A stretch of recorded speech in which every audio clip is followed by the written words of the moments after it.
Amin. Amin.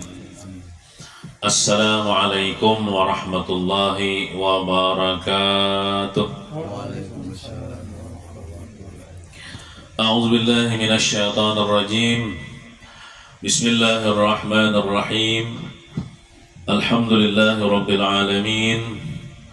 Allahumma shalli wa sallim ala sayyidina Muhammadin النور الذاتي والسر الساري في سائر الأسماء والصفات وعلى آله وصحبه وسلم أما بعد سبحانك لا علم لنا إلا ما علمتنا إنك أنت العليم الحكيم ولا حول ولا قوة إلا بالله العلي العظيم رب اشرح لي صدري wa yassir li amri wahlul 'uqdatam min lisani yafqahu qawli.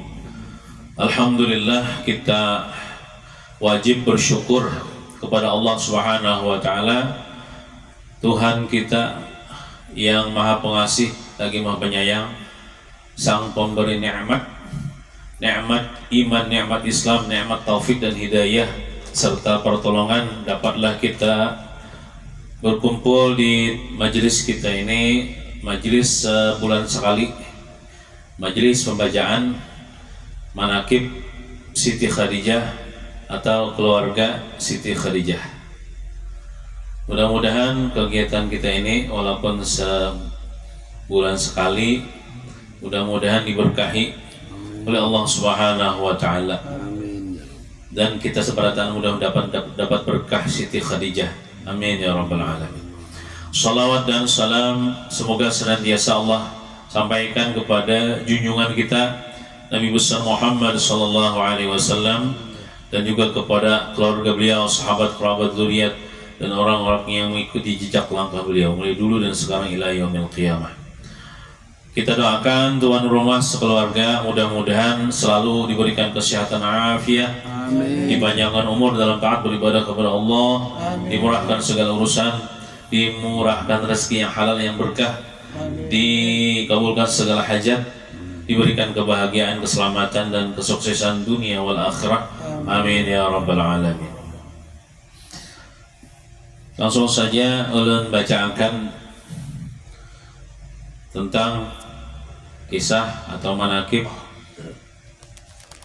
Siti Khadijah, yang mana kali ini masih membicarakan tentang anak beliau, yaitu Siti Fatimah binti Rasulullah sallallahu alaihi wa ala alihi wasallam. Bismillahirrahmanirrahim. Di suatu hari Rasulullah sallallahu alaihi wasallam beliau sedang duduk di masjid dan dikelilingi oleh para sahabat. Nabi ini berada di masjid menghadap beribadah atau memberikan ceramah agama atau menyampaikan ilmu agama, dikelilingi oleh para sahabat waktu itu. Tidak lama kemudian datanglah seorang yang tua, orang tua dengan pakaian yang compang-camping menghampiri Rasulullah dan menghampiri para sahabat Rasulullah sallallahu alaihi wasallam. Usia tua dan kelemahan badannya telah merenggut segala kekuatan yang dimilikinya. Mana tua, mana compang-camping, tapi ini lain orang gila lah. Ini orang fakir. Datang kepada Rasulullah dalam keadaan badannya lemah, kelaparan. Lalu Rasulullah pun menghampirinya. Malah Rasulullah nang berdiri dan menyambut orang itu, seraya bertanya tentang keadaannya. Pian ini apa jadi kayak ini? Bahasa gitu ya. Lalu orang tua itu menjawab, wahai Rasulullah, ulun dalam keadaan lapar. Berikanlah ulun makanan. Ulun juga tidak memiliki pakaian nang layak, maksudnya nang ada di batang tubuh ini rapit-rapit, compang-camping, mengburuk pulang. Nah, berikanlah kepada ulun pakaian. ulun hidup menderita, tolonglah ulun wahai Rasulullah sallallahu alaihi wasallam. Lalu Rasulullah SAW pun menjawab, ujar Rasulullah, aku sekarang tidak memiliki sesuatu yang dapat kuberikan kepadamu. Jadi Rasulullah kada bisa apa-apa juga. Cuman ujar Gus Baha, kalau yang Gus Baha, ujar Sidin, aku kada setuju bang, Rasulullah itu dikatakan fakir miskin. Karena kayak ini, Rasulullah itu memang miskin memang, tapi di satu sisi Sidin sugih juga. Nah gitu. Miskin, kenapa jadi Sidin miskin? Karena Sidin memilih dengan berdoa, Allahumma ahyini miskinan, ya Allah hidupkan lo ulun dalam keadaan miskin. Doa Rasulullah kabul. Sidin tuh miskin tuh pilihan, bukan nasib. Sidin yang memilih. Nah, sampai Sidin tidak bisa apa-apa yang diberikan. Sampai Sidin ada sampai 3 hari kada makan. Tapi di satu sisi jar Gus Baha, Rasulullah tuh sugih juga. Kenapa jadi sugih? Di Masjid Nabawi itu banyak sahabat-sahabat Nabi itu nang nyantri, bahasa kita sekarang nih, yang begena di masjid aja tugasnya beribadah, mendengarkan ilmu yang disampaikan oleh Nabi. Disebut dengan Ashabus Suffah. Ashabus Suffah itu ada yang mengatakan 70 orang, ada yang mengatakan 40 orang. Yang ketuanya itu Abu Hurairah, yang gawiannya itu begana di masjidnya i'tikaf, mendengarkan Rasulullah menyampaikan ilmu, dapat banyak ilmu daripada Rasulullah, dan kada baca di dunia, kada begawi, kada bisa usaha deh. Nah itu sebarataan Rasulullah yang menanggung biaya mereka itu dan memberi makan Rasulullah. Nah itu kan ibaratnya itu santri lah gitu, mondok lah ibaratnya itu di masjid Rasulullah itu. Nah itu menunjukkan Rasulullah itu orang-orang berduit juga, menjamin itu. Di satu sisi Sidin sugih, di satu sisi maksudnya duit Sidin itu digunakan untuk mengongkosi orang nang belajar agama gitu nah. Tapi untuk pribadi Sidin miskin. Untuk pribadi Sidin rela belapar, rela kada makan. Tapi untuk yang santri-santri Sidin, itu Sidin berikan, Sidin ongkosi. Nah itu namanya mengutamakan orang lain dibandingkan diri pribadi sendiri. Itu akhlak Rasulullah SAW. Jadi ya Rasulullah, aku sekarang tidak memiliki sesuatu yang dapat kuberikan kepadamu. Tapi ya Rasulullah, coba pang ikam pergi ke rumah putriku Fatimah. Coba ketuk pintunya, ikam minta sesuatu, kalau bina ada Fatimah punya makanan yang dapat diberikan kepadamu. Lalu orang tua itu pun pergi ke rumah Fatimah. Sesampainya di tempat Fatimah, ia pun menceritakan segala penderitaannya dengan berkata, wahai putri Rasulullah, aku mengadu kepadamu bahwa aku lapar dan tidak mempunyai makanan, maka tolonglah aku, semoga Allah menyayangimu wahai putri Rasulullah. Saat itu Fatimah dan Sayyidina Ali pun sudah 3 hari tidak makan juga. Bukan cuma Rasulullah, keluarga Rasulullah ya 3 hari kada makan. Kita ada, maksudnya itulah keadaan mungkin kada makan. Kalau minum mungkin minum ada aja banyak, cuman kayak kurma, roti itu kada ada. Nah paling minum aja gitu nah. Maka Fatimah mengambil kulit domba yang telah disamak. Ada kulit kambing tapi yang sudah disamak, yang dipakai sebagai alas tidur oleh Hasan dan Husain. Lalu Fatimah berkata kepada orang tua itu, ambillah ini, banyak tikar dari kulit domba, wahai orang yang mengetuk, semoga Allah memberimu yang lebih baik daripada ini. Kayak itulah aja. Amun kita tuh, misalnya ada pengemis datang ke tempat kita, inya nih minta sesuatu, tentunya sesuatu tuh nang kawa dimakan atau duit kawa gesen. Misalnya kita nah baras kadeda juga memberi duit kadeda juga. Mun kawa tuh ya jangan kadeda lalu. Bahkan apakah ada bisa apa cangkir beri cangkir. Rupanya cangkir itu dijualnya gitu. Atau misalnya aku bisi piringnya nah. Atau aku bisi bawangnya nah 3 biji nah. Atau aku bisi apa yuk? Ya pokoknya ada mah kawa dijual. Aku ada bisi tapeh ya nah sebuting nah. Nah asal ada aja, asal ada jangan kadeda lalu. Men kita kan kadeda lalu aja ada duit wajah aja. Jadi jar pengamis adalah biar bisi baju kah? Nah menawaran nya. Duit kadang aja lah yang duit harus ya. Nah jadi Siti Fatimah tuh apa ada tikar dari kulit domba itu kan satu-satunya gasan Hasan Husin Guring. Nah ambillah ini wahai orang tua, semoga Allah memberimu kina yang lebih baik daripada ini. Orang tua itu berkata lagi, menawar nih, wahai putri Rasulullah aku mengadu kepadamu bahwa aku lapar, tetapi kamu memberiku kulit domba. Padahal kulit domba itu kan kalau dijarang lah, kawa di tetak kalau diulah apa? Cingur. Tapi apa kayak apa leh pengamis di pulang menjarang pulang lah perlu dana pulang nukar kompor enggak sih Allah.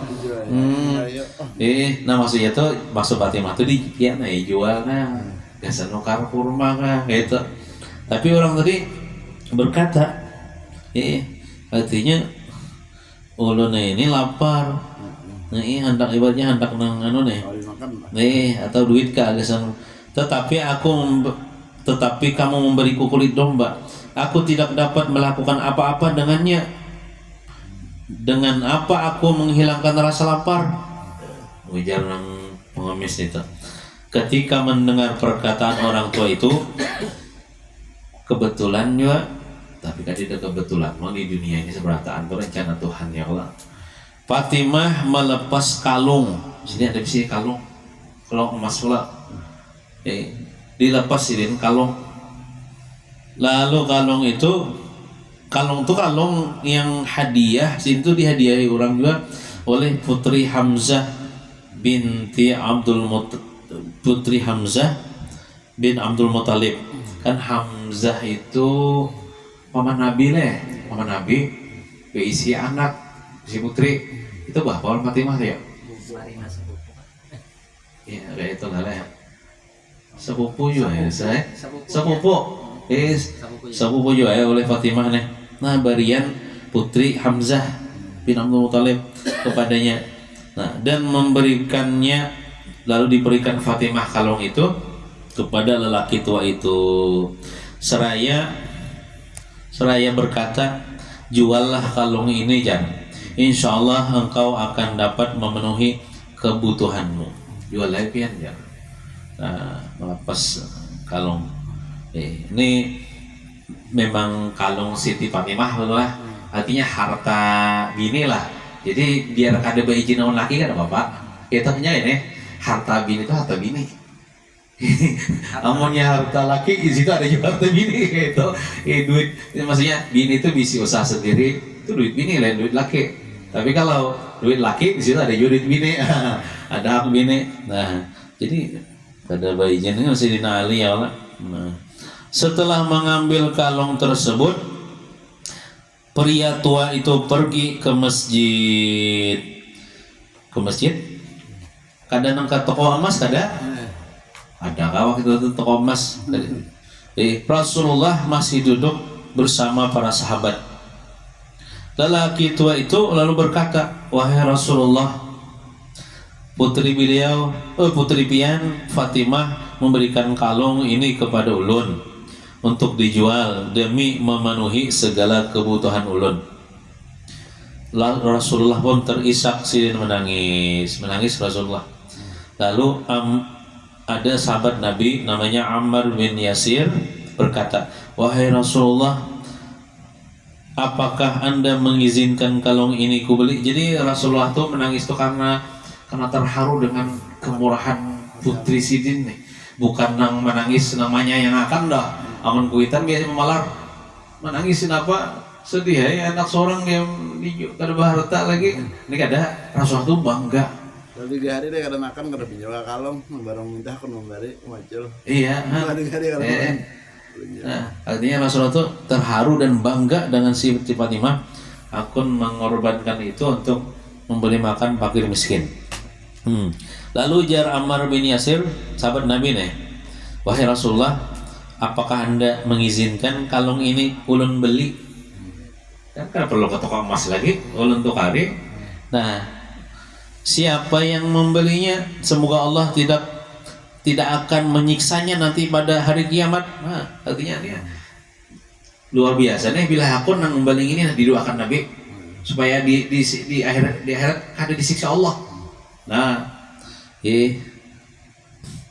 jawab Rasulullah singkat seperti itu.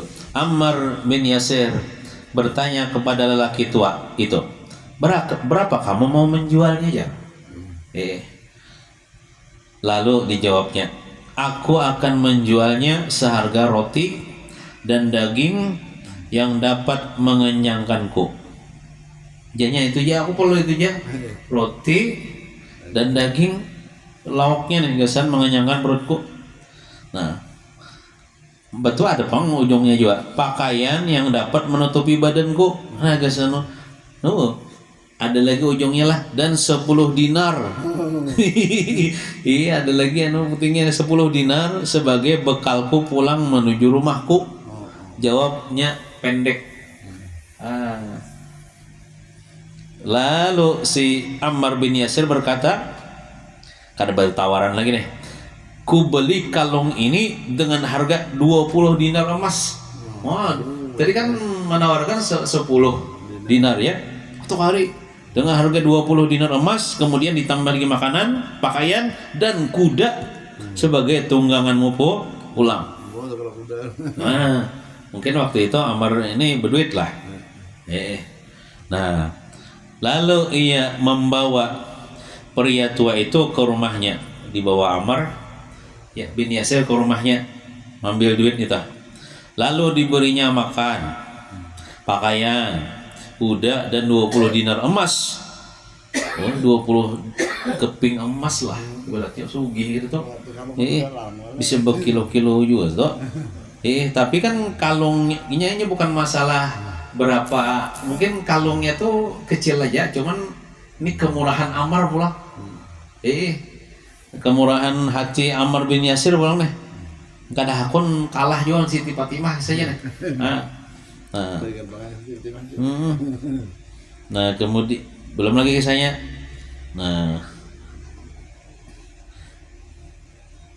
ia membawa pria itu ke rumahnya, lalu diberinya makan, pakaian, kuda dan 20 dinar emas yang telah disepakati. Setelah sudah artinya jual beli sudah. Nah, kemudian Ammar nih pulang setelah mengharumkan kalung tersebut. Kan kalung tuh ke Ammar ya lah, dijual ke Ammar. Jadi kalungnya tuh diharumi sini pakai minyak harum. Nah, lalu dibungkus oleh Ammar dengan kain. Lalu ia berkata kepada budaknya, Ammar ini ada bisi budak, hamba saya, wahai budakku, berikanlah bungkusan ini kepada Rasulullah sebagai hadiah dariku, dan aku juga menghadiahkanmu wahai budak kepada dia, kepada Rasulullah. Nah, artinya nih diolong kepada Rasulullah nih. Jadi sebagai hadiahku kepada Rasulullah kalung ini nah. Kemudian ikam tuh nah. Budakku ku hadiahkan juga. Lawan Rasulullah SAW. Nah, Rasulullah akhirnya menerimalah hadiah kalung itu dan budak itu. Lalu Rasulullah akhirnya berarti kan Ammar ini kan mencari dunia, karena mencari keuntungan dunia, kan membantu fakir miskin, membantu keluarga Rasulullah. Nah, akhirnya Rasulullah pun menghadiahkan kalung dan budak tersebut pulang kepada Fatimah. Ya, karena ini kalung Fatimah, dikembalikan, wahai Fatimah, inilah ada hadiah dari Ammar bin Yasir, kalung ikam gimana beli. Nah budak pulang anunya ujungannya seekong jadi pembantu. Nah lalu Fatimah hanya mengambil kalung itu, ulun mengambil kalungnya bahaya, dan berkata kepada sang budak, wahai budak, sekarang aku bebaskan engkau di jalan Allah. Itu merdeka. Wah, luar biasa. Fatimah ini karena mencari keuntungan juga lillahi ta'ala. Buktinya Sidin berbuat baik kepada budak itu. Pian bebas wahai budak, kada lagi jadi budak merdeka. Budak itu pun tersenyum. Himongai budak ya Allah. Karena di antara misi Rasulullah diutus ke alam semesta ini ialah menghapus perbudakan ya Allah. Islam ini makanya kita bila ada budak kita merdekakan gonol pahalanya. Zaman dulu, sekarang tidak ada lagi perbudakan. Fatimah menanyakan mengapa ia budak tersenyum. Kenapa jadi kamu tak boleh hengjar? Ya tai kalau himong ya Allah.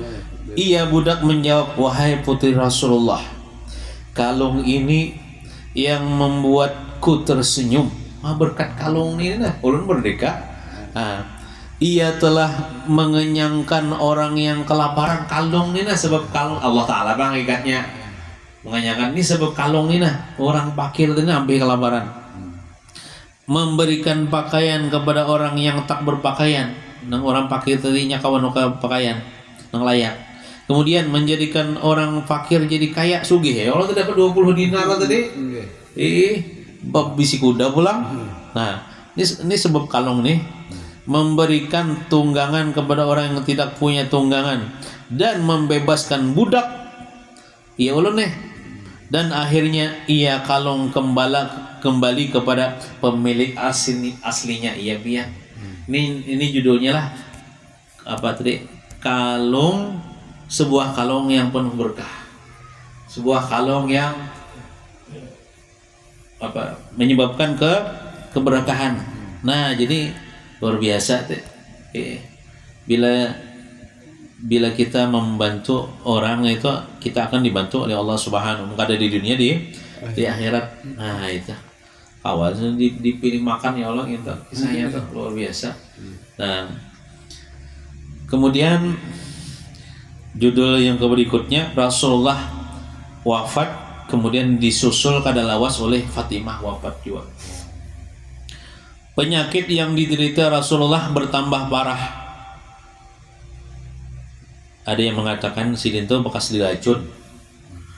Walaupun racunnya itu kan sampai tetaguk, dimuntung aja, cuman kesannya tuh nah maulah Sidin gagaringan itu.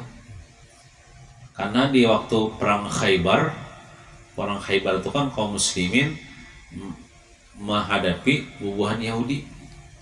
Nah, jadi waktu Rasulullah duduk dengan para sahabat, lalu Rasulullah ini disurungi daging kambing bepanggang. Nah, tapi daging kambing bepanggang itu diadaki racun oleh seorang perempuan Yahudi yang benci dan iri dengki kepada Nabi. Nah, lalu buat sahabat-sahabat ini pas makan tetaguk matian keracunan. Kalau Rasulullah ini kan sampai tetaguk, mukjizat Rasulullah itu daging kambing yang dimuntung udah pandir. Wahai Rasulullah, ulun daging kambing diracun sudah. Lalu Rasulullah kada jadi menaguk, cuman sudah tersuap. Nah, tapi ada kesannya tuh saking haratnya tuh racunnya tuh sahabat Nabi itu langsung mati di tempat. Nabi ini Sidin kada meninggal karena belum menaguk gitu, tapi ada kesannya tuh membuat awak Sidin ini kada nyaman lah, kada lawas. Sidin meninggal dunia itu sebabnya. Akhirnya perempuan Yahudi itu pun ditangkap dan dihukum mati. Di antara akhlak Rasulullah itu Rasulullah menghukum mati perempuan Yahudi itu karena mengkisah sahabat Sidin yang meninggal, bukan membalas untuk diri Sidin. Kalau Rasulullah itu kan akhlak Sidin, bila Sidin disakiti orang, Sidin memaafkan. Tapi karena ini membunuh sahabat-sahabat Sidin, maka harus dibunuh juga. dibunuhlah perempuan Yahudi itu. Nah, jadi Rasulullah sidin waktu itu sakit-sakitan. Di sisi Rasulullah, Fatimah menatap wajah ayahnya yang bercahaya dan terus-menerus mengalirkan keringat dingin. Ia menatap ayahnya sambil menangis. Rasulullah tidak tega melihat putrinya menangis dan gelisah. Akhirnya Rasulullah membisikkan sebuah ucapan di telinga Fatimah. Ucapan Rasulullah itu membuat Fatimah menangis kemudian tersenyum. Fatimah menangis karena ayahnya memberitahukan kepadanya bahwa tidak lama lagi Rasulullah akan meninggal dunia. Nangis Siti Fatimah. Kemudian Fatimah kenapa jadi tersenyum? Karena dialah ujar Rasulullah yang pertama akan menjumpainya di surga nanti. Kena ikam wahai Fatimah nang pamulaan pertama aku di surga. Himai Siti Fatimah. Nah, Fatimah adalah seorang wanita yang agung, seorang ahli hukum Islam. Dia adalah tokoh wanita dalam bidang kemasyarakatan. Orangnya sangat sabar dan bersahaja, akhlaknya sangat mulia. Fatimah meninggal tak sampai selang setahun dari ayahnya meninggal. Diriwayatkan dari Siti Aisyah berkata, Fatimah wafat setelah 6 bulan kematian Rasulullah SAW. Tepatnya beliau wafat pada hari Selasa bulan Ramadan tahun 11 Hijriah. Nah, artinya 11 tahun setelah hijrah Nabi. Nah, wafat di Madinah. Fatimah wafat dalam usia 28 tahun. Anu apa putri Rasulullah tuh, anak-anak Rasulullah tuh. Nah, ada meninggal nang waktu kecil aja ya Allah. Nah, merasa ajal sudah dekat, Siti Fatimah nih merasa sudah hendak meninggal nih. Dia membersihkan dirinya, memakai pakaian yang terbaik dan wewangian dengan dibantu oleh ifarnya yaitu Asma binti Abi Thalib. Asma binti Abi Thalib, Asma itu berdasarkan Sayyidina Ali bin Abi Thalib. Dia Fatimah meninggal dengan satu pesan bahwa hanya Ali suaminya lah yang boleh menyentuh tubuhnya, yang boleh memandi. Nah, keturunan Rasulullah hanya berlanjut melalui Hasan dan Husain. Karena semua putri Rasulullah selain Fatimah ditakdirkan oleh Allah keturunannya terputus.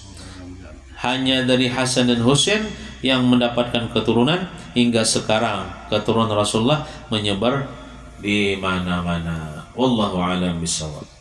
Kemudian kita baca pulang kitab yang sebutnya. Mudah-mudahan kita dapat berkah Siti Khadijah dan berkah Siti Fatimah, dan tentunya berkah Rasulullah SAW. Kita baca kitab yang sebutnya masih membicarakan tentang keutamaan ilmu agama. Bismillahirrahmanirrahim. Qala al-musannifu rahimahullah ta'ala wa nafa'na bihi wa bi jami' ulumihi fid darain amin. Al-Imam Asy-Syafi'i, nama sidin Muhammad bin Idris Asy-Syafi'i, ialah imam kita dalam fikih. Imam Syafi'i berkata, Imam Syafi'i ini oleh Allah Ta'ala yang pangkat wali sidin namanya wali autad. Arti autad itu pasak bumi. Nah, Imam Syafi'i ini diberi penyakit oleh Allah Ta'ala, nah keluar darah di burit tuh. Kada bampian keluar darah di burit. Nah, nang di antara sidin sandang nih daripada ujian. Jadi bila sidin waktu mengajar di pengajian itu jadi betanah itu mah. Nah, burit ini betanah yang di bawahnya wan baskom, ya titikan darah.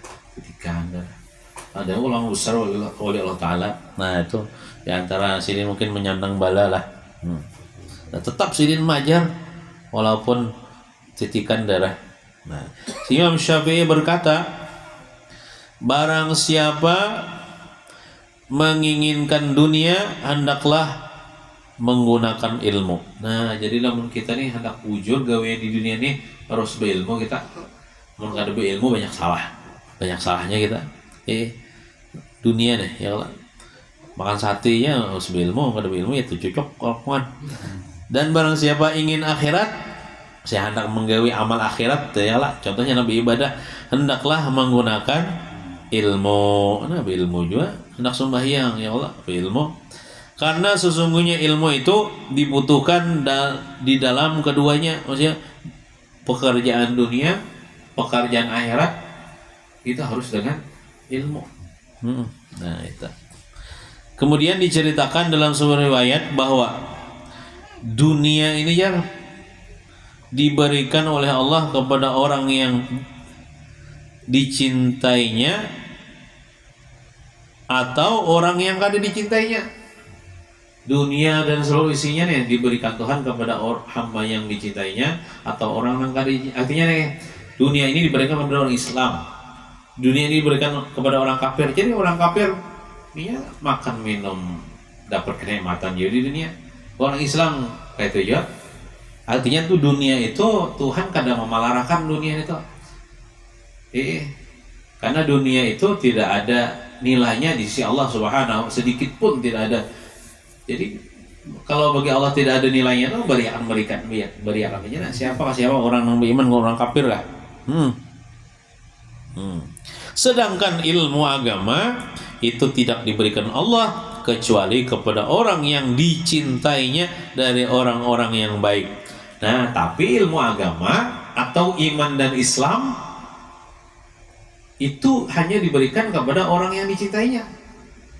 Nah, berarti kita nih saat ini alhamdulillah orang Islam, orang beriman, mudah-mudahan terus-terusan kita nih sampai mati memegang iman Islam, dan kita nih menuntut ilmu agama, berarti yakin kita nih dipilih Tuhan, orang yang terpilih, orang yang dicintai Allah Subhanahu wa taala. Alhamdulillah kita di antara hambanya dipilih menjadi orang yang beriman. Sedangkan sekarang ini separuh dunia lebih orang kafir, kita dipilih jadi orang beriman. Kemudian jadi orang yang menuntut ilmu agama. Nah, berarti jasidin kita ini adalah orang yang dicintai Allah Subhanahu wa taala. Jadi orang yang dicintai Tuhan kada mesti bila sugih cintai Tuhan, bila kada sugih kada kayak itu. Bila orang itu beriman, Islam, beramal soleh, menuntut ilmu agama di tempat-tempat kebaikan, yakinlah itu orang yang dipilih Allah dan dicintai oleh Allah Subhanahu wa taala. Amirul Mukminin Sayyidina Ali bin Abi Thalib karramallahu wajhahu berkata, ilmu itu lebih baik daripada harta.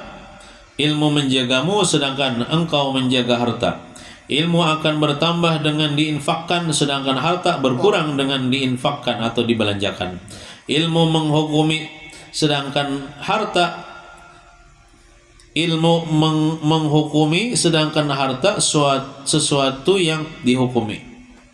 Kemudian ada seorang wali yaitu Syekh Abdul Qadir Al-Jilani berkata, Ujasidin, tampak kepadaku cahaya yang sangat besar memenuhi cakrawala dan menggantung pada cahaya itu suatu benda yang memanggilku. Jadi waktu itu ya Syekh Abdul Qadir Al-Jilani waktu dalam khalwat sidin, waktu sidin sorangan berzikir kepada Allah, lalu datang cahaya gunol cahayanya memenuhi cakrawala kayak menggantung awang-awang tuh nah. Lalu cahaya itu pun berpender. Wahai Abdul Qadir ya, aku adalah Tuhanmu dan sungguh telah aku halalkan bagimu segala sesuatu yang haram. Ujar berpender gitu. Aku ini Tuhan Ikam kada apa-apa lagi kan sembahyang misalnya. Ikam kada apa-apa lagi bijinah. Dihalalkan bagi ikam tentang haram-haram dihalalkan. Nah, ini artinya kan bila orang tuh kada berilmu bisa terpengaruhinya. Ini jar. Berarti aku ini wali sudah ya. Kalau ngaku-ngaku wali. Nah, bagaimana sikap Syekh Abdul Qadir Jilani? Maka aku berkata, ujar Syekh Abdul Qadir, menyingkirlah hai yang dilaknat Allah. Tahu sini ini setan. Kan kada mungkin Tuhan itu membentuk cahaya. Kita Namun kita belajar tauhid, Tuhan itu kada berbentuk, kada berupa. Nah si Abdul Qadir orang berilmu, orang bertauhid. Tahu sini ini godaan syaitan. Menyingkirlah kau wahai orang yang dilaknat Allah. Tiba-tiba cahaya itu menjadi gelap dan benda itu berubah menjadi asap. Tuhan itu. Kemudian memanggilku pulang, si Abdul Qadir pandir pulang. Nang asap tuh pandir pulang. Hai Abdul Qadir ya. Engkau selamat dariku dengan sebab ilmumu akan Tuhanmu, artinya kenalmu akan Tuhanmu serta kedudukanmu. Artinya luar biasa ikam Abdul Qadir ikam ini selamat daripada godaanku ketika banyak bubuhan yang lain ku goda tersesat, ikam harap benar ikam nejar. Jadi dipujinya ulang, dipujinya supaya himul, supaya sombong. Nah bila sombong toh masuk jebakan setan pulang. Ya jadi kita nih bila dipuji orang tuh jangan juga kita himong bahaya. Dan kita pun bila kita lihat orangnya bila lemah juga iman, bila kada tapi ma'rifat, jangan kita memujinya. Memujinya pastinya sombong, gara-gara kita. Nah jadi itu luar biasa ikam jar. Dan sungguh aku telah menyesatkan dengan kejadian seperti ini 70 orang ahli tarikat. Lalu aku berkata, ujar Abdul Qadir nih, keutamaan hanya untuk Allah. Kalau bahasa Arabnya itu hadza min fadli rabbi. Ini adalah semata-mata karunia atau pertolongan dari Tuhanku Allah. Aku bahasa sini aku ada bisa apa-apa juga. Aku ini lemah juga, kalau bisa apa-apa juga. Nah, itu berarti selamat tuh. Si Abdul Amulnya hanya jaga tahu ya. Nah, masuk jebakan setan itu. Jadi bila kita dipuji orang dah. Yang pertama kita alhamdulillah. Aku ada bisa apa-apa juga. Ini karunia Allah Ta'ala juga. Aku ada bisa kada kau apa-apa, ada bisa apa-apa. Nah, itu bila kita dipuji orang supaya kita jangan terjebak dalam sifat sombong dan merasa hebat. Nah, aku jadi siapa ini kada bisa apa-apa juga. Ini karunia Allah Ta'ala juga. Aku nih selamat dari godaan setan. Nah, lalu kejadian itu ditanyakan kepadanya, bagaimana, artinya ada yang bertakon kepada pian, bukan kepada si Abdul Qadir Jalin karena kayak apa pian nih caranya jadi selamat gitu. Nah, lalu sidin adalah orang-orang bertakon nih, bagaimana kamu mengetahui itu adalah setan?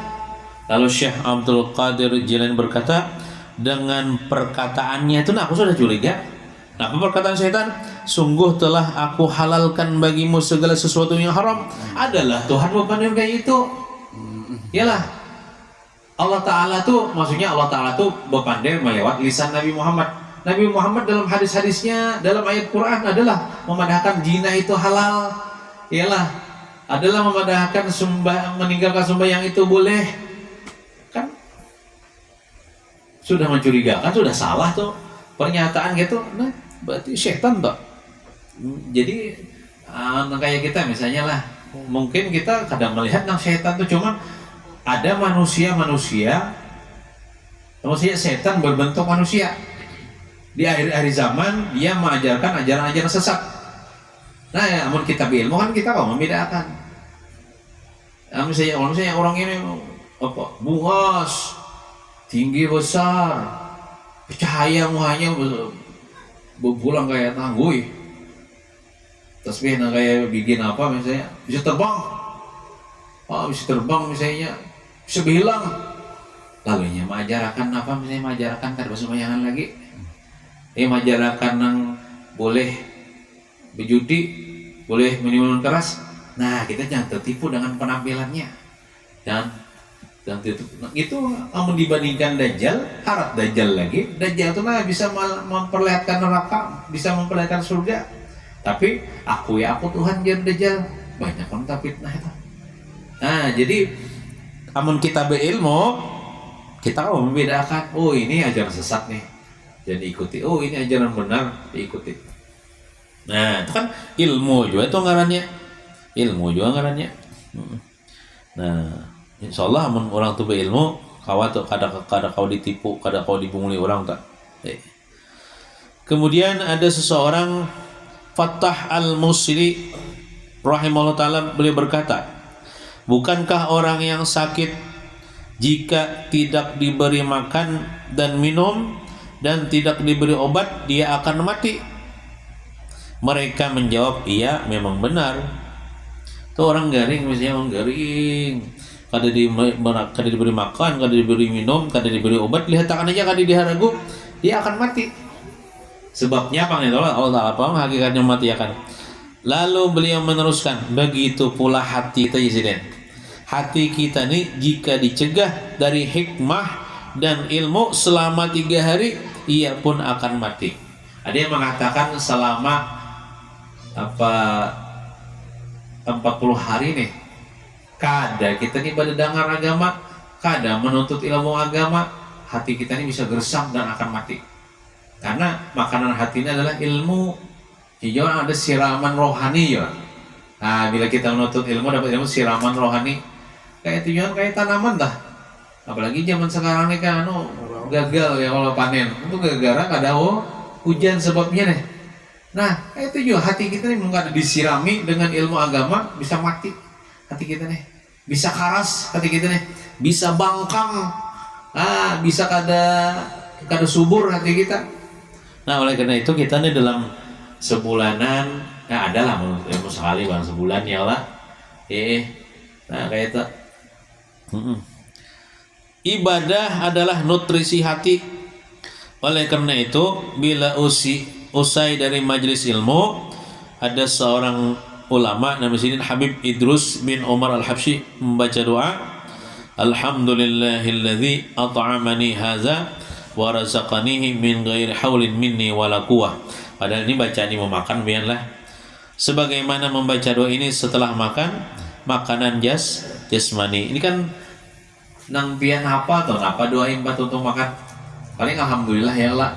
Nang panjangnya itu alhamdulillahilladzi at'amani wa saqanihi min waja'ani minal muslimin ya Allah. Nah, ini ilmu lah, ilmu bukan ibadah. Jadi bila orang tuh bila dapat ilmu, sini membaca alhamdulillahilladzi at'amani wasaqani waja'ani minal muslimin, dan ibaratnya itu. Kan itu jar bacaan ini mau makannya. Nah, kita kan mau makan nih hati kita dengan ilmu. Jadi betul-betul pengajian baca doa itu sih Den. Nah, artinya nang dimakan itu bukan cuma muntung tapi hati. Dengan apa? Dengan cara kita belajar ilmu agama. Sebutin lagi nah. Al-Imam Syafi'i rahimahullah ta'ala berkata, orang yang tidak suka dengan ilmu tidak mempunyai kebaikan. Nah, bila orang itulah kada katuju lawan ilmu agama, kada katuju hadir majelis ilmu agama, ibarat nang badatang toh jangan diambil minanto. Kada di kebaikan pada dirinya. Mun orang kada katuju lawan ilmu agama, maka jangan sampai ada perkenalan. Jangan kita berkenalan dengan orang yang kada katuju ilmu agama, jangan bakawan di sini. Dan persahabatan jangan di antara kamu dan dia. Jadi apa? Kita tuh hendak berkenalan, berpatuhan, bersahabatan lawan orang yang berilmu. Nah, untungnya dulu bila orang tuh berilmu atau tuh orang ahli ibadah, bila kita mati loh. Ini ada tuh kita menghadiahi Fatihah. Nah, marang ya. Nah, karena ilmu itu kehidupan hati dan lentera mata hati. Nah, itu. Oleh karena itu kita berkawan kepada orang-orang yang menuntut ilmu agama, semajlis dengan mereka.